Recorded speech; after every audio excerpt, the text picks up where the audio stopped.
Carol Vorderman took to Twitter, X, today to question the decision to involve the BBC's Robbie Gibb in the coverage of the budget. The former Countdown star expressed her uncertainty due to his well-known links to the Conservative Party, and accused the corporation of bias. She quizzed, "How biased is the coverage on BBC #budget 2024 #daily politics right now?"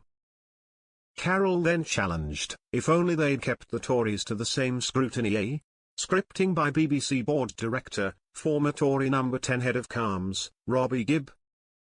She tagged Bristol Labour MP Darren Paul Jones as she added, doing well with a smile.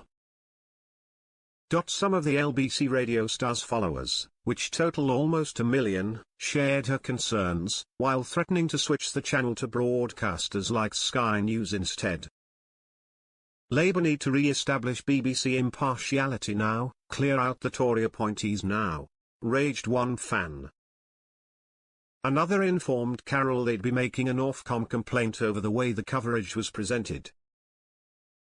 100% agree, they had a banner saying taxes to rise by 40 billion without any of the positive news, they wrote. I've turned over to Sky but that's not much better, I'm beginning to get worried and I will be sending a complaint. A third blasted, this is just one of many reasons why I barely engage with the BBC now. As gripes poured in about alleged bias, a fourth chimed in, absolutely right, I watched the budget, thought it was pretty decent then listened to the so-called analysis and switched off. There is a serious need to scrap the license fee for this totally biased corporation, someone else declared, as another agreed, incredibly biased. Can we scrap the TV license too? However, not everyone agreed, with one viewer insisting, unfair Carol, they're really taking Conservatives and Laura Trott to task as well. Another added, they can read the room. Starmer's Clowns Army have no clue, a third chimed in, almost as biased as everything C4 produces.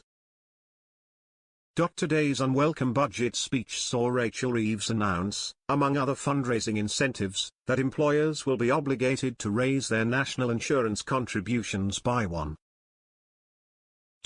to 15% from April 2025. She declared that the increase would raise £25 billion per year for the government.